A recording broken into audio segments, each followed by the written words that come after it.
այս պահին ինչ տվյալներ ունեք ներսում Առավոտյան ժամը 7-ից սկսած հակակոռուպցիոն կոմիտեի քննիչները, նաև ազգային անվտանգության ծառայության, եթե չեմ սխալվում, Ալֆա ջոկատը, իդեպ մարդիկ, որոնց ֆունկցիան ամենևին այն գործողությունները չի, որոնք հիմա իրականացվում են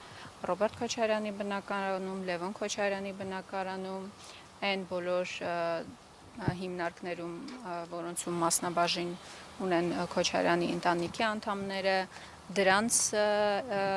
այդ հիմնարկների տնօրենների նաև բնակարաններում առավոտվանից գործողություններ են իրականացվում, այս պայդրությամբ էլ դեռևս ԱԱԾ-ի ծառայողները եւ հակակոռուպցիոն կոմիտեի քննիչները գտնվում են նախագահի առանձնատանը, նաև Լևոն Քոչարյանի առանձնատանը, այսինքն գործողությունները շարունակվում են, թե ինչ գործի շրջանակներում չգիտեմ, ինչպես ստալինյան բռնաճնշումների ժամանակ հայտնի խոսք կար, ասում են, եթե մարդը լինի, հոդվածը կգտնվի, այսինքն երբ որ քաղաքական որոշումը կա, քաղաքական հետապնդում իրականացնելու որոշումը կա, հոդվածը միանշանակ կգտնվի, անակնկալ չի, սպասելի էր երեկվա հարցուպատասխանից հետո Լևոն Քոչարյանի եւ Նիկոլ Փաշինյանի անմիջապես արձանագրում են կարել, որ իրականացվելու են գործողություններ, որևէ նորություն այստեղ չկա եւ ձեր աչքի առաջ հանրության առջեւ Իլուր Աշխարհի Նիկոլ Փաշինյանը ազգային ժողովի ամբիոնից ուղիղ ցուցումներ էր տալիս ուժային եւ իրավապահ կառույցներին։ Այս պայդրությամբ կարող եմ այդքան ասել։ Տիկին Խամոյան քննչական հակակոռուպցիոն կոմիտեն է հայտարարություն տարածել, նշելով, որ երկրորդ նախագահը իր դիրքը չարաշահելով մեջբերեմ տարբեր շինց ու հիմունքներով պետական սեփականությունից առանձնացրել եւ շուկայականից էականորեն ցածր գներով ձեռք է բերել հասարակական եւ տնտեսական նշանակություն ունեցող մի շարք արժեքավոր գույքեր։ Ես ինչպես հասկացա հակակոռուպցիոն կոմիտեի նախագահը շատ էր այսպես ծանր տարել քննչական կոմիտեի նախագահի փառքը եւ հիմա փորձում է Նիկոլ Փաշինյանի աչքը մտնել այդ արձանագրումը իմ համար ակնհայտ է ինչպես արդեն ասացի եթե մարդը կա հոդվածը կգտնվի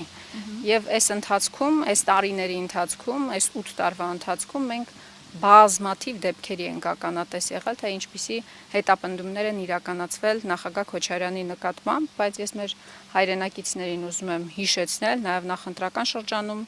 ասված իր խոսքերը, որ որևէ բան իրեն չի կարող վախեցնել, ինքը ետ չի կանգնելու եւ շարունակելու է այն պայքարը, որը որ սկսել է 2018 թվականից, այն օրվանից, երբ որ իրեն շատ ուղիղ տեքստով ակնարկել են, ասել են որ կարող է չգալ եւ այս ամենը չլինել, չի լինի, բայց եկելա պայքարելա եւ վստահաբար շարունակելու է պայքարել։ Մի քանի ամիս առաջ էլի ինչ որ հաղորդագրություն տարածեցին, որը փորձեցին post factum հիմք դարձնել նրա, թե ինչու նախագահ Քոչարյանին չէին թողել օդանավականից մի քանի օրով երկրից ելքանել եւ վերադառնալ, հետո իհարկե չնայած նրան, որ անձեռնմխելիություն ուներ որպես падգամավորի տեխնացու, դուք հիշում եք այդ բոլոր գործընթացները, հետո էլի ինչ որ գործընթաց գտան, որը հետո կապված էր իր նախագահության շրջանից հետո տեղի ունեցած իրադարձությունների հետ, այնպես որ այս ամեն ինչը լուրջ չի, ես կարծում եմ եւ բացարձակապես ցանկություն չունեմ խորանալու հակակոռուպցիոն կոմիտեի, ոչ էլ քննչական կոմիտեի տարածած հաղորդագրությունների մեջ շատ պարզ տեքստով երեք Նիկոլ Փաշինյանը ազգային ժողովի ամբիոնից ուղիղ տեքստով հրահանգել է ուժային կառույցներին, իրավապահ կառույցներին գործողություններ իրականացնել Քոչարյան ընտանիքի նկատմամբ ուղիղ տեքստով, այսինքն այստեղ որևէ այլ մեկնաբանություն, որևէ բացահայտում, որևէ վերլուծության անհրաժեշտություն ես չեմ տեսնում եւ մեր հասարակությունն էլ չի տեսնում, բայց ես կարծում եմ, որ գիտեք, երեք նաեւ դա էի մտածում ազգային ժողովում, որ Նիկոլ Փաշինյանը կարող է բոլորին բանտարկել, կարող է բոլորի նկատմամբ քաղաքական հետապնդումներ իրականացնել, բայց դրանից իրավիճակի գնահատականը չի փոխվելու։ Այն ինչ մարդիկ բազմաթիվ մայրեր մտածում են իր մասին, դրանից չի փոխվելու։ Մարդը չի կարող ամբողջ ուժային իր կառույցներով, իրավապահ կառույցներով չի կարող խուզարկություններ իրականացնել այստեղ ու այստեղ։ Տիկին Խամոյան, այս ամեն ինչի կասեցումը դուք ինչպես եք պատկերացնում, որովհետև դուք էլ նշեցիք, որ երեք Նիկոլ Փաշինյանը հստակ ազգային ժողովի ամբիոնից հայտարարեց, որ բոլորն էլ նստելու են, նաև նա դատական համակարգին էր մեղադրում, որ բարեկամական ինչ-որ մաֆիոզ կապերով դատավորներ են մնում դեռ իրենց աթոռներին։ Կասեցումը ինչպես պետք է լինի այս դատական համակարգին չէր մեղադրում, դատական համակարգին ուղիղ ցուցումներ էր տալիս։ Դատական համակարգին ցուցումներ էր տալիս, որ երբ ձեզ մոտ բերում են կալանքի գործեր, միջնորդություններ, դուք պարտավոր եք տալ այդ միջնորդություն, բավարարել այդ միջնորդությունները։ Ոչ թե դիտողություններ էր անում, խորհուրդներ էր տալիս, չգիտեմ, հորդորներ էր հնչեցնում, ուղիղ տեքստով հրահանգներ ա տվել Նիկոլ Փաշինյանը ազգային ժողովի ամբիոնից։ Ժողովրդավարության բաստիոնում ինչպես իրենք են հռչակել։ Սրանից Նիկոլ Փաշինյանը ժողովրդավար վստահաբար չի դառնալու եւ բոլոր նաեւ միջազգային կառույցները պետք է հետեւություններ անեն։ Ի վերջո քաղաքական բռնաճնշումը ինչի մասին է, կան հստակ պարզ բանաձևեր եւ ձևակերպումներ։ Եթե կա ընտրովի մոտեցում,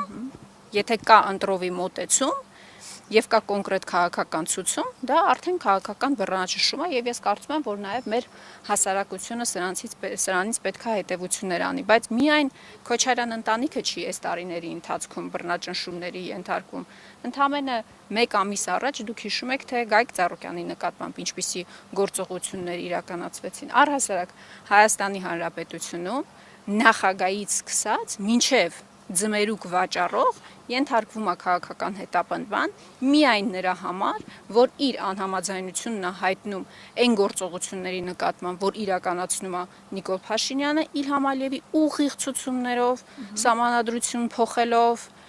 եկեղեցու դեմ արշավ իրականացնելով, դա էլ հավանաբար Ալիևին տրված բոնուսն է, որ հիմա փորձում է կյանքի կոչել նաև կառավարության ծրագրում էլ 3 ներկայացրեց։ Այս բոլոր գործողություններով փորձում է հաճոյանալ Իլհամ Ալիևին եւ այն հակաժողովրդական, հակապետական քաղաքականությունը, այն գիծը, որ ինքը բռնել է, փորձում է կյանքի կոչել, բայց ես չեմ կարծում, որ մարսելու է։